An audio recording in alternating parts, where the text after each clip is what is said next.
Hello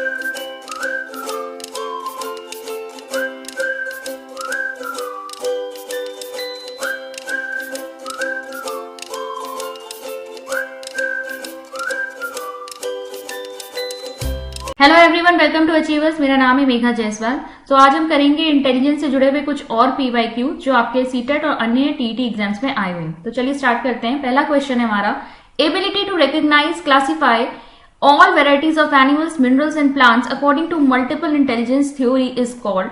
तो ये question आपका कहां से है? हार्वर्ड गार्डनर की मल्टीपल इंटेलिजेंस थ्योरी से है। और इनका कहना है कि अगर जो एबिलिटी है, क्षमता है कि आप जितने भी एनिमल्स हैं, मिनरल्स, प्लांट्स, इन सबको क्लासिफाई कर सकते हैं, रिकॉग्नाइज कर सकते हैं, तो ये किस तरह की इंटेलिजेंस होगी? तो देखिए, पहला ऑप्शन है लॉजिको मैथमेटिकल इंटेलिजेंस, सेकंड है नेचुरलिस्ट इंटेलिजेंस, थर्ड है लिंग्विस्टिक इंटेलिजेंस, या फोर्थ है स्पेशियल इंटेलिजेंस। तो ये आपकी कौन सी है? नेचुरलिस्ट इंटेलिजेंस है। बेसिकली प्रकृति के जो बहुत करीब होते हैं, जो प्रकृति में उपस्थित चीजें हैं, लिविंग बींग्स हैं और जो मिनरल्स, उन सबको बहुत इजीली क्लासिफाई कर लेते हैं और पहचान लेते हैं, उनके बारे में काफी जानकारी रखते हैं, उनमें नेचुरलिस्ट इंटेलिजेंस पाई जाती है। सेकंड क्वेश्चन है हमारा, the statement majority of the people are average, a few very bright and a few very dull is based on established principle of. जो आपके आईक्यू स्कोर्स होते हैं, तो उसमें बहुत ज्यादातर लोग जो होते हैं वो आपके एवरेज कैटेगरी में आते हैं। कुछ जो होते हैं वो काफी ब्राइट होते हैं, यानी काफी बुद्धि उनकी तेज होती है, और कई जो होते हैं डल होते हैं। तो ये किस प्रिंसिपल पे बेस्ड है? Intelligence and racial differences, distribution of intelligence, growth of intelligence, intelligence and sex differences. तो ये आपका किस पर है? Distribution of intelligence. हमने नॉर्मल डिस्ट्रीब्यूशन कर्व देखा था, जो मैंने आपको बेल शेप्ड कर्व बताया था, जिसमें हमने क्या कहा था कि मेजॉरिटी ऑफ लोग जो है वो आपके इस एवरेज वाली कैटेगरी में आते हैं। कुछ जो होते हैं वो आपके ब्राइट में आएंगे, जिनकी एवरेज से ज्यादा आईक्यू होगा, और कुछ जो होगा आपका डल में आएंगे, जिनका एवरेज से भी कम स्कोर होगा। नेक्स्ट है, fluid intelligence of R B Cattell is equivalent to. तो फ्लूइड इंटेलिजेंस की बात हो रही है आपके किसी टीईटी एग्जाम में। तो फ्लूइड इंटेलिजेंस तो आपकी आरबी केटल की दी हुई है। क्रिस्टलाइज और फ्लूइड आपको पता होगा, दो तरह की इंटेलिजेंस इन्होंने बताई थी। तो किस पर निर्भर करती है? Genetic factors, environmental factors, intellectual factors या सोशल फैक्टर्स? तो ये आपकी निर्भर करती है एनवायरमेंटल फैक्टर्स पर। देखिए, क्रिस्टलाइज इंटेलिजेंस क्या होती है? जो ऑलरेडी आपके में नॉलेज है। फ्लूइड इंटेलिजेंस क्या होती है? जैसे जैसे आपके सामने कोई नई सिचुएशन आती है, इसको आप पहली बार डील कर रहे हैं, ठीक है, तो वो चीज जो है आप पहली बार कर रहे हैं, तो वो काम को करने का तरीका, उस काम को करने का जो आपका प्रोसेस है पूरा, वो फ्लूइड इंटेलिजेंस है। वो उसी समय आप कर रहे हैं और वो बाद में आपकी क्रिस्टलाइज इंटेलिजेंस में कन्वर्ट हो जाती है। एक बार आपने उस चीज को सीख लिया तो वो आपके दिमाग में स्टोर्ड हो जाएगी, ठीक है। लेकिन पहली बार जब आप किसी सिचुएशन को एनकाउंटर कर रहे हैं, तो वो आपका फ्लूइड इंटेलिजेंस में आएगी। वहां आप उस काम को पहली बार ट्राई, तो वो आपकी द्रव बुद्धि है, ठीक है। तो ये किस पे निर्भर करती है? एनवायरमेंटल फैक्टर्स पर। जैसे जैसे आपके सामने एनवायरमेंट जो है नई नई सिचुएशंस रखेगा, नई नई प्रॉब्लम्स रखेगा, वैसे वैसे आपकी फ्लूइड इंटेलिजेंस डेवलप होती है। तो फ्लूइड इंटेलिजेंस किस पर निर्भर करेगी? आपके आसपास जो आपका एनवायरमेंट है उसमें उपस्थित क्या आपके सामने सिचुएशंस आ रही है, क्या प्रॉब्लम्स क्रिएट हो रही है, उस पर निर्भर करेगी। तो एनवायरमेंटल फैक्टर्स यानी कि पर्यावरणीय कारक पर निर्भर करती है। थर्ड देखेंगे, intelligence related to monitor the feeling and emotions of self is referred to. तो ऐसी इंटेलिजेंस जिसमें आप अपने इमोशंस और अपने फीलिंग्स को मॉनिटर कर रहे हैं, ये किस तरह की इंटेलिजेंस है? Linguistic intelligence, intrapersonal intelligence, spatial intelligence, personal intelligence. तो ये आपकी क्या होगी?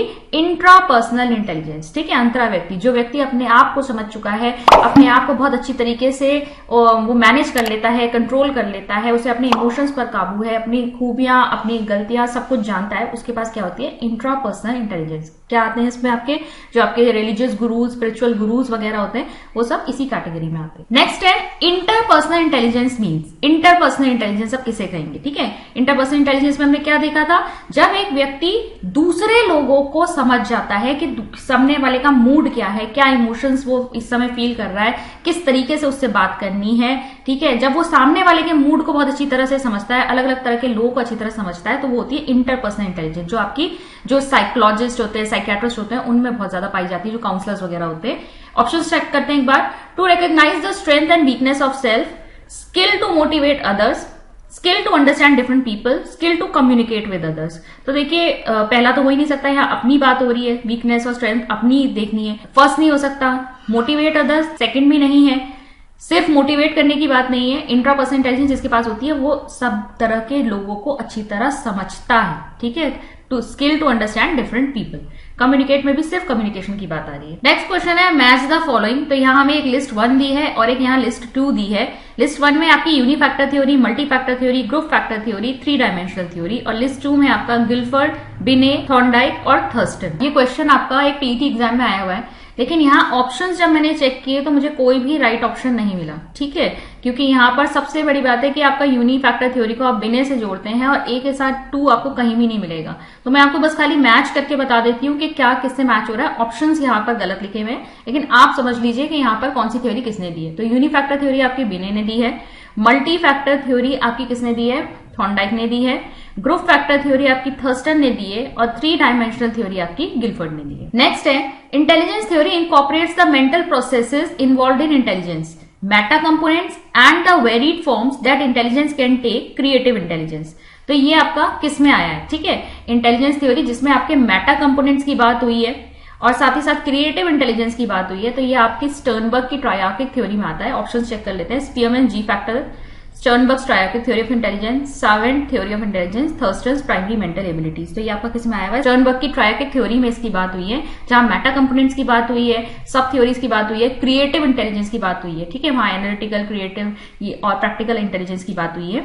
अगर आपने ये वाली थ्योरी नहीं देखी तो इसको चेक कर लीजिए, मैंने काफी डिटेल में समझा रखी है, जहां मेटा कंपोनेंट्स वगैरह के बारे में भी मैंने बात करी है। नेक्स्ट क्वेश्चन है Which one of the following is a critique of theory of multiple intelligence? यानी theory of multiple intelligence का इनमें से कौन सी एक आलोचना है। Multiple intelligences are only the talents present in intelligence as a whole. तो मल्टीपल इंटेलिजेंस बस खाली एक व्यक्ति के अंदर जो डिफरेंट तरीके के टैलेंट प्रेजेंट है उसको रिप्रेजेंट करती है। Multiple intelligences provide students to discover their propensities. Multiple intelligence की वजह से बच्चे अपने अंदर की जो क्षमताएं हैं उन्हें पहचान पाते हैं। It over emphasises practical intelligence. Multiple intelligence जो है आपकी प्रैक्टिकल यानी व्यवहारिक बुद्धि को ज्यादा बल देती है उसके ऊपर, या फिर ओवर एम्फेसाइज करती है। It can not be supported by empirical evidence at all. तो इसके पर कोई भी मल्टीपल इंटेलिजेंस के लिए कोई भी एम्पेरिकल एविडेंस हम नहीं दे सकते। तो देखिए इसमें जो एक क्रिटिक आता है वो आपका है पॉइंट नंबर 1, यानी कि जो आपका ऑप्शन 1 है। मल्टीपल इंटेलिजेंस में बेसिकली जो बताया गया है हार्वर्ड गार्डनर ने, वो ये कहा है कि कौन किस प्रोफेशन में बहुत अच्छा है, ठीक है, बहुत एक्सेल कर रहा है, वो उसका फोटे है, ठीक है, उस काम में जो वो लगा हुआ है वही उसकी इंटेलिजेंस को शो कर रहा है। तो यहां पर कहा जाता है कि मल्टीपल इंटेलिजेंस, उसके पास इस तरह की बुद्धि नहीं होती इस व्यक्ति में, उस व्यक्ति के पास उस काम को करने का टैलेंट है।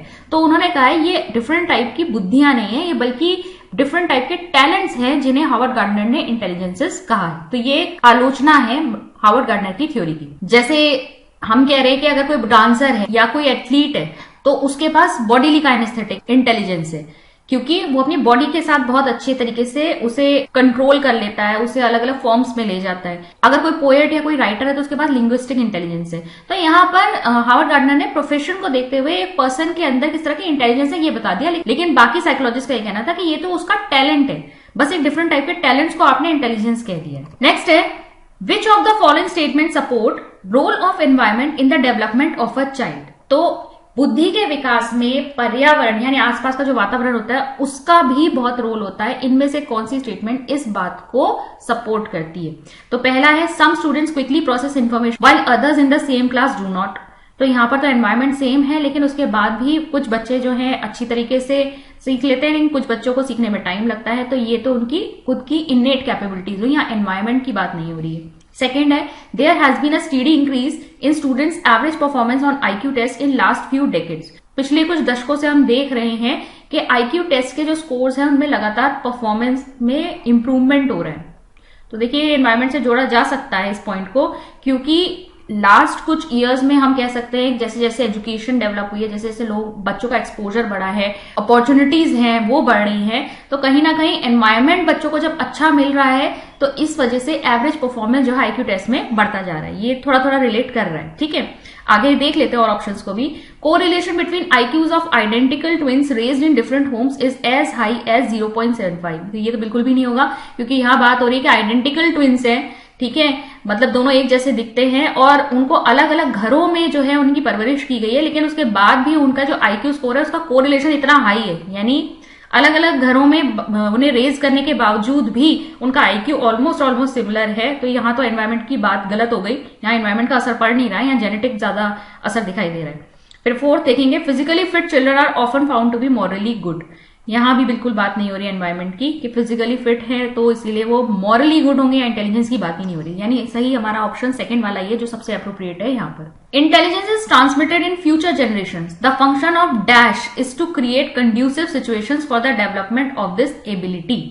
तो देखिए इंटेलिजेंस जो है एक फ्यूचर जनरेशन में ट्रांसमिट हो सकती है, आगे बढ़ सकती है, लेकिन हमें क्या करना होगा, हमें इसके लिए जो इन्नेट एबिलिटी, जो बच्चों के अंदर से अपनी कैपेबिलिटी है उसको आगे बढ़ाने के लिए हमें क्या देना पड़ेगा, उन्हें कंड्यूसिव सिचुएशंस देनी पड़ेगी। किसके सहारे देंगे हम? The locality, season, environment, climate. साफ साफ हमें पता चल रहा है एनवायरमेंट, ठीक है। प्रॉपर एनवायरमेंट देंगे तभी बच्चों के अंदर की जो एबिलिटी है वो भी इनहेंस होगी। The children whose intelligence quotient IQ is above 140 will be categorised in category of. 140 से अबव है, साफ पता चल रहा है क्या होगा भाई, गिफ्टेड होंगे या फिर जीनियस वाली कैटेगरी में होंगे। देख लेते हैं, मोरॉन, डल, एवरेज, जीनियस। तो ये क्या होगा आपका? जीनियस। बहुत स्केल याद नहीं है तभी भी आप इसको पहचान सकते हैं। एवरेज आपका 100 होता है, फिर मोरॉन और डल तो आपके 100 से कम ही होंगे, और यहाँ 140 की बात हो रही है तो वो जीनियस ही होगा। ओके, ये कुछ आपके क्वेश्चंस थे। और इसके बाद आपके क्वेश्चन देखिए, ये कुछ है जो आपके नॉर्मल डिस्ट्रीब्यूशन कर्व से आते हैं, ठीक है। नॉर्मल डिस्ट्रीब्यूशन कर्व में इनकी बात की गई है, ये आपके स्टैंडर्ड डेविएशन और जेड स्कोर्स पे बेस्ड है। एक और क्वेश्चन है जो कि सीटेट में आया हुआ है, हालांकि अब नहीं पूछा जाता है, लेकिन बहुत पहले के क्वेश्चन पेपर में 2012 में 2013 में आया हुआ क्वेश्चन है आपका। तो इसको हम अलग से करेंगे, जहां में आपको नॉर्मल डिस्ट्रीब्यूशन कर्व से कैसे जेड स्कोर निकाला जाता है और किस तरीके से स्टैंडर्ड डेविएशन निकाला जाता है और कितनी पॉपुलेशन उस पर्टिकुलर स्टैंडर्ड डेविएशन में लाई करती है उसके बारे में बता दूंगी, ठीक है। तो ये 2 क्वेश्चन है, उनको हम एक अलग वीडियो में कवर कर लेंगे। आई होप आज की वीडियो आपके लिए यूजफुल रही होगी। अगर आपको यूजफुल लग रही है प्लीज इसे लाइक कीजिए, अपने दोस्तों के साथ शेयर भी कीजिए। सीटेट का एग्जाम काफी पास आ रहा है। अगर आप हमारा कोर्स परचेज करना चाहते हैं, सीटेट का कंप्लीट कोर्स जहां आपको रिकॉर्डेड लेक्चर्स मिल जाएंगे, तो आप हमारी ऐप डाउनलोड कर सकते हैं। उसका लिंक नीचे डिस्क्रिप्शन बॉक्स में दिया हुआ है। ऐप पर जाइए, वहां पर आपको टारगेट सीटेट पेडागोजी करके एक कोर्स मिलेगा, उसकी डिटेल्स आप चेक कर सकते हैं। डेमो लेक्चर्स आप वहां पे देख सकते हैं। इसके अलावा आप हमारी यूट्यूब की प्लेलिस्ट भी चेक कर सकते हैं, जिसपे मैंने बहुत सारे टॉपिक्स ऑलरेडी कंप्लीट करवा दिए हैं, ठीक है। लर्निंग, मोटिवेशन, इंटेलिजेंस, टीचिंग, काफी सब करवा रखा है उसमें। अगर आप चाहें तो उसे भी देख सकते हैं। चैनल को पहली बार देख रहे हैं तो इसे सब्सक्राइब जरूर कर लीजिएगा और बेल आइकन को टैप कर लीजिएगा, जिससे मेरे सभी नए वीडियोस की नोटिफिकेशन आपको टाइम से मिल सके। मैं मिलती हूँ आपसे नेक्स्ट वीडियो में। Thank you.